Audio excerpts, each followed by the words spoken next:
All right, we just finished week 4 of the NFL season here on Panthers on the Plus, and there is a lot to talk about with all things the Carolina Panthers, joined by Charlotte Observer's Enterprise beat reporter, I believe is the title, right? Yep, that's right. Yep. Alex Zietlow, thank you so much for joining me. Oh, thank you so much. This is a wonderful studio, and thank you for having me on. Yeah. Well, we're very appreciative because I know you're pretty much just coming off of the flight from New England, so we appreciate you hustling here to talk about it because you were boots on the ground for what was a pretty ugly loss yesterday. It's about as ugly as you can get it. I should know this off the top of my head, but I think it was somewhere in the realm of 7th worst loss in Panthers franchise history when it comes to score margin. And the score didn't really do justice how lopsided it was. If you consider the final drive where Andy Dalton came in and led a touchdown drive at the end of the game, there was no hope. Yeah. Honestly, after Marcus Jones returned that punt for a touchdown, the game was over in many ways. It was a gut punch. It really was, and there's a lot to talk about about it. Even though there was a lot of despondence, there's still a lot of news to come out of it. Right. I've heard that term, the compliment sandwich. I don't know if you've heard that before, where basically whatever something bad is going on, you sandwich it on both sides with something positive to kind of lighten the blow. And you can maybe look at that opening drive.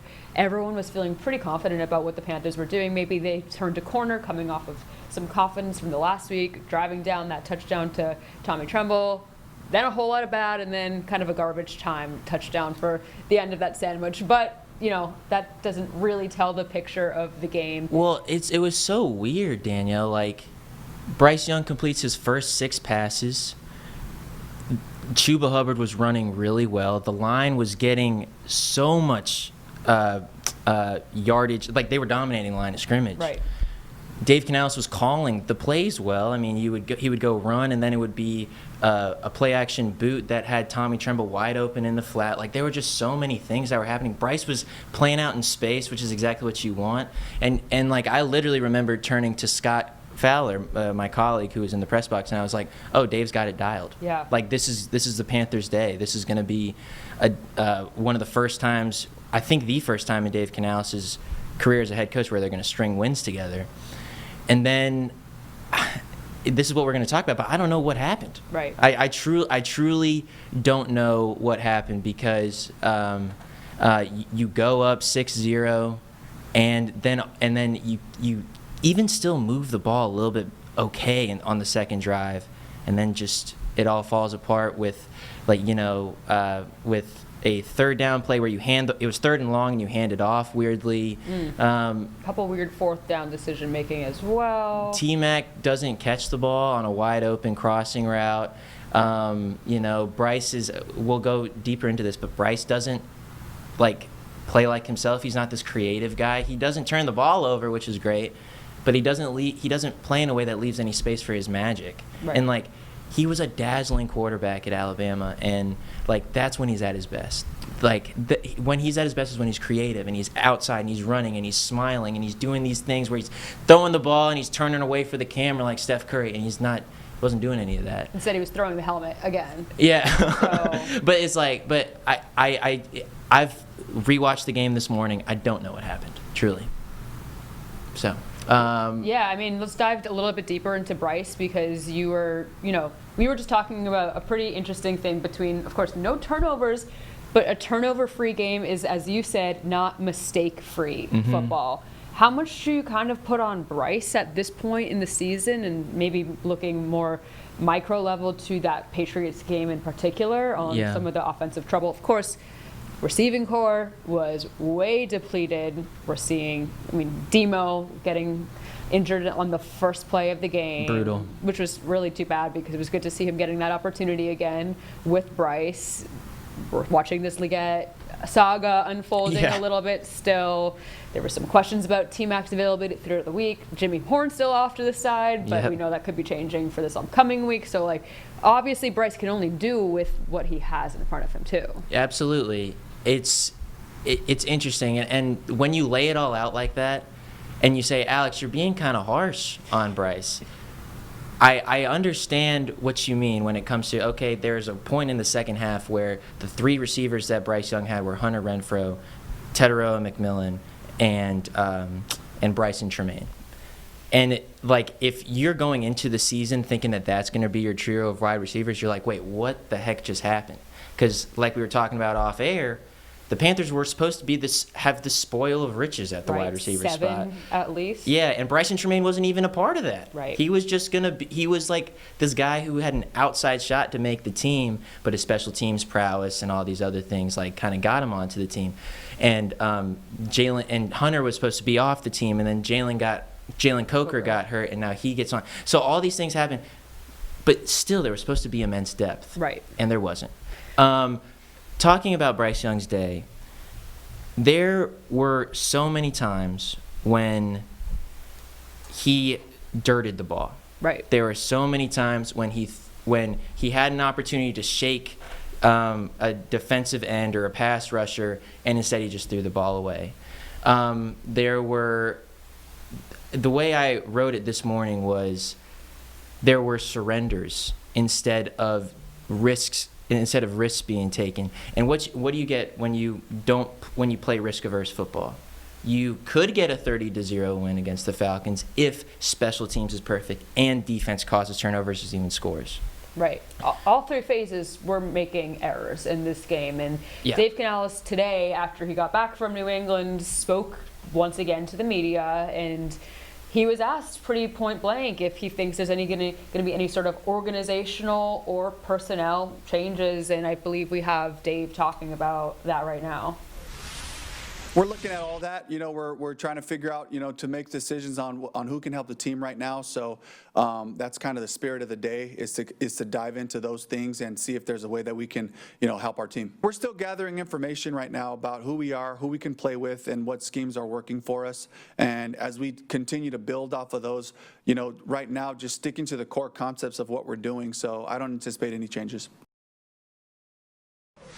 Obviously, Panthers fans, I'm new to the Charlotte area still. You're becoming a veteran. Like the amount of crap that this city's sports kind of world has put you through. You've already been kind of a seasoned vet. All I know, first of all, the first thing I was taught when I got here was last season, historically poor defense. That phrasing was drilled into my mind. But I also pretty familiar with the coaching changes and the carousel that have happened throughout the years, very recent years here in Carolina. Dave is in his second season here as the head coach with his staff.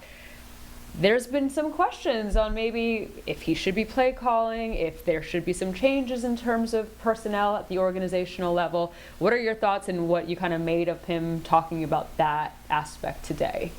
It's still week 4, mind it. Yeah, it is week 4. I do have belief in Dave Canales just purely because, and I know he's green, and I know that he, prior to being an offensive coordinator and a successful one in Tampa Bay, he was an offensive assistant in Seattle under Pete Carroll. So, him being he's still in year 3 as a play caller, period. Right. Year 2 as a head coach, year 3 as a play caller. I understand where that's coming from. I think when it comes to his personnel decisions, what exactly are you looking for? Are you looking for firing Ejiro Evero, the defensive coordinator? Well, he just had he pitched the only shutout in the NFL a week ago. Right. Are you looking to get rid of Tracy Smith, who has largely innovated this not innovated, but taken advantage of this kickoff rule that has done really, really well, and who had a kicker play really well the week before? Are you talking about him getting rid of play calling? Brad Idzik is the offensive coordinator, and he's never called plays before in an NFL game. Just the preseason, a little bit. Right. So he's kind of in a box when you're talking about what do you mean by there are personnel changes at the coaching staff level. It's a tough spot for him to be in. Your hands are tied a little bit, I feel like, when it's a team and a staff that is still younger and growing together. And in my belief is that you need to let things kind of play themselves out. Nothing's going to happen right away, overnight, anything like that. When you're just a season and 4 games into your tenure, it's not all going to be perfect right away. So I'm in the belief as well with you that you got to keep sticking through things. You got to keep pounding. That you said it. I mean, here, but and I totally hear that. I also hear Panthers fans watching this and being like, nah, we've been told to wait for 7 years. Sure.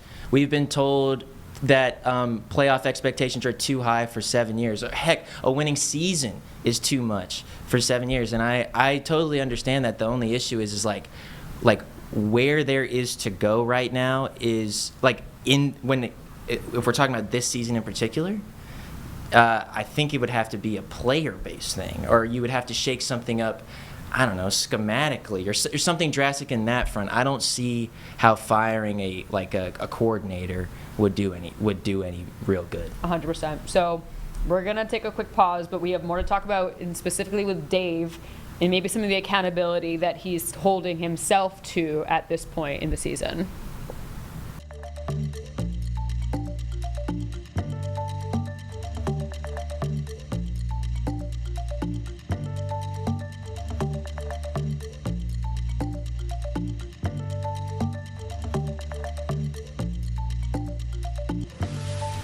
All right, we're back with Panthers on the Plus, and still a lot to talk about because Dave Canales, after this loss to the New England Patriots this weekend, stood up in front of the media and took a lot of ownership. He doubled down on that today on Monday when he came back to Carolina and really was saying the words common denominator. And I want to just play this out about what the team's current identity is from his point of view, as well as him taking ownership in a way of some of the mistakes that have been happening. I can say that this team has an identity to play hard with great effort and physicality. That continues to show up. We need to become a team that executes consistently, that carries off what I thought were 2 really good weeks of practice. One led to a great game, one led to a really poor performance, and so as the head coach, I'm the common denominator. I have to make sure we're in a great headspace so that the guys can be focused and execute consistently.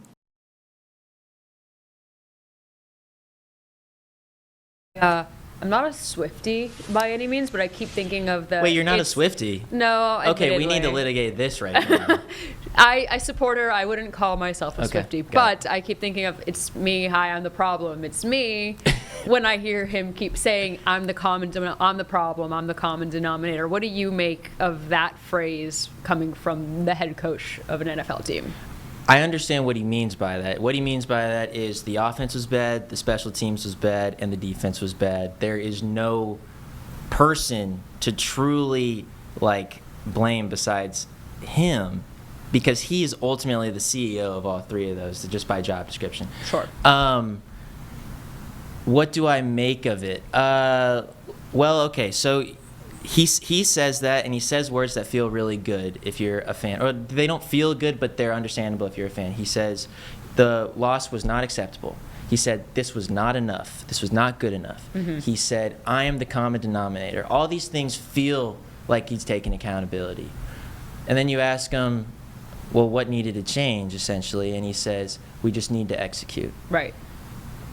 Who does executing fall on? It feels like it falls on the players. And then you go into the locker room and you talk to the players, and you talk to J.C. Horn, and he says, yeah, me and other leaders in this locker room need to figure out ways to motivate the rest of the team. You go to Ike Ekwonu yesterday, and he says, I appreciate Dave saying that, but at the end of the day, the players need to go out and make the plays on the field. Right. And you go to anyone, and they say a similar thing. It's tough. It's tough to make of what exactly he means by common denominator, and then saying, well, we do need to execute better. The ultimate thing is accountability via voice is just not good enough yet. Did you see that the Tennessee quarterback Cam Ward's post-game presser yesterday? Subbits. Snippets of it? Well, Yeah. That's all I saw, too. I saw the big headline and grabbing thing where he was just like, I'm going to keep it a buck right now, we're ass. And sorry, I just did cuss on your air. But at least I'm quoting. Welcome. At least but he said that, and then he said, we stink right now, blah, blah, blah. I listened to that, and my first thought was, you can really only say that once. Right. In once a season. You can only really publicly call out your team once a year, because then it's just starting to ring hollow. And then what happens if the Titans go 0-6? What is he going to say at 0-6? Oh, we really, really suck? What? How do you continue the narrative there. Well, yeah. I mean, where do you kind of go from here? And I think Panthers fans and, quite frankly, local media has just heard a version of "we got to be better," "this is on me," "this is not acceptable" a lot. And maybe Dave went as far as he's ever gone when he said, "I'm the common denominator." But people have heard versions of that so much. Like, I don't know. Maybe I'm being cynical and I'm just like, like, taking accountability isn't enough. Saying that we had a really good week of practice isn't enough. But how did you feel about it? Did you feel like that was a good? I think it was a good, fine, professional response. Maybe I'm being like too much about it, but yeah. Like You're backed into a wall when Yeah. you're the figurehead of a team. You're the voice. You're the first person to talk after a loss. Of course you want to. You're not going to say, "Oh, it was Shaw Smith-Wade's fault for not punching the ball out of Hunter Henry's hands as he was Yeah. running down the side," or like going to punch it rather than going for the tackle. Or he's not going to, call out specific plays and players. And J.C. Horn, we heard him say that Dave's not the one out there playing, so he can't be falling on the sword for us. But there is that disconnect that we were just alluding to a little bit in terms of Dave saying we're having a great week in practice, but it's not executing on the field. We go to practice every day and see little snippets of what this team looks like in training. We hear Dave come back into press conferences right after practices and say, "We had a great day of practice. Everyone's feeling good. Everyone is hype." So where is that disconnect from your point of view? We see some of it, but not all of it. I don't know. I mean, I don't mean to simplify it too much. I think maybe Bryce is a different guy in practice versus he is in a game.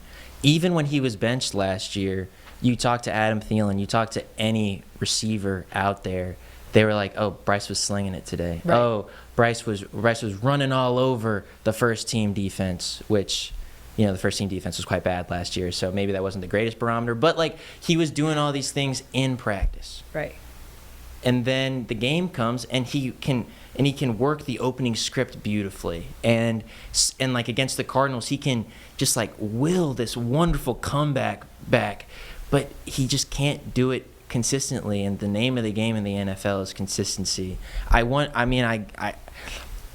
you're the head coach, you're going to take a lot of heat. If you're the starting quarterback, you're also going to take a lot of heat, particularly if you're the number 1 overall pick from 2023, particularly if, the Panthers sold so much to get him, essentially.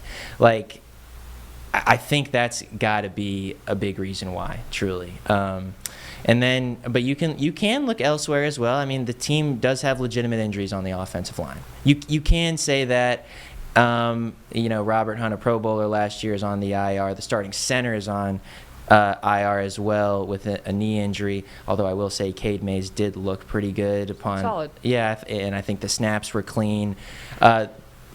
Iquanu, again, I talked to him. He said that the communication wasn't great on the offensive line. But I also don't think that's necessarily the reason why the Panthers' offense wasn't good. No, I didn't see them as the problem at all. They ran for 120-plus yards. The Patriots... One sack.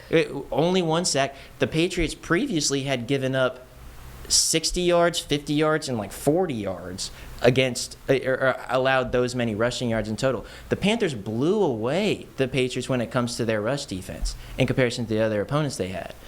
So how is this on the offensive line? Maybe that's Icky just trying to be a good teammate, but not to have a soundbite here, but yes, Dave was the true common denominator, and yes, the special teams were horrendous, but when you look at the offense specifically, Bryce Young kind of was a big common denominator, So I do believe in Bryce. I think that he is wonderful. I think that he can be magical. But he played turnover-free football. He did not play mistake-free football yesterday, and he knows it. It wasn't good enough. And as we said, also a product of the weapons he has around him. Right, And yeah. I think Yeah, we're going to that's good go into context. that a little bit more after we take a break, because there is going to be a couple changes that we're seeing in this Week 5 matchup, and we're going to dive a little bit more into their outlook now moving forward, because there could be a little bit of optimism if you're taking a look at their schedule at this point for at least the next few weeks. So we'll take a quick pause, and we'll get to that when we get back.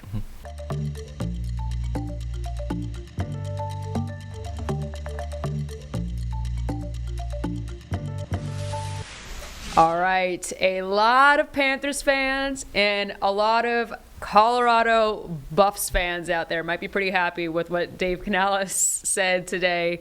We might be getting our first look at Jimmy Horn Jr. this Oh, I week. thought you were going to say Shador Sanders. No. I was about to go and have to write something. Not yet. Not quite. All right. Not quite. But one of his weapons in college, one of his best friends, Jimmy Horn Jr., one of the draft picks this year. A lot of excitement was brewing from the minute he was drafted to all of training camp, rookie mini camp, seeing his speed, seeing him be twitchy, as they like to call it. And there's been a lot of questions that he has been inactive for the first 4 weeks of the season. He's not even suiting up. Even in this Week 4 matchup, when they knew that their wide receiver room was already pretty banged up, he's still not even out there dressed. Sounds like we could be seeing Mr. Horn Jr. this week. Yeah, he did make that interesting. Upon listening to, or upon like hearing what Dave said about Jimmy and his availability this week, he said, we're going to see Jimmy Horn this week. Yeah. I mean, it's not a clear indication that he's going to be active, but I think we can best assume that, because Jalen Coker is still week to week, and Jalen Coker is eligible to return off the IR this week after starting that with a quad injury. And so he's still probably going to be out. Xavier Legette is still day-to-day somehow with that hamstring. And hamstrings are very difficult to work through. I understand that. David Moore got carted off the field. So as you were saying, he's kind of it kind of wouldn't make sense if Jimmy Horn didn't play. Now, up until this point, I kind of understand. I'm not saying I agree with it, but I understand Canales' logic in not playing him.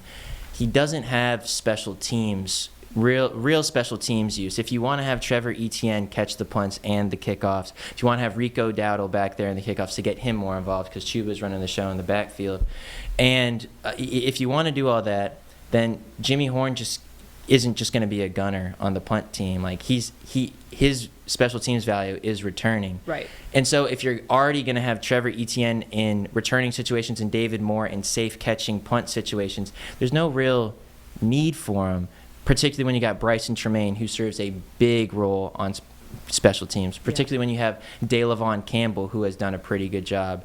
Really, outside of that. He also got hurt in this game. Yeah, but he also got hurt too. So that's even more reason to have Jimmy Horn in there. But I'm saying I understand why he hasn't been used up until this point. Now, the Panther, Bryce Young didn't throw the ball, didn't have a completion more than 16 yards down the field.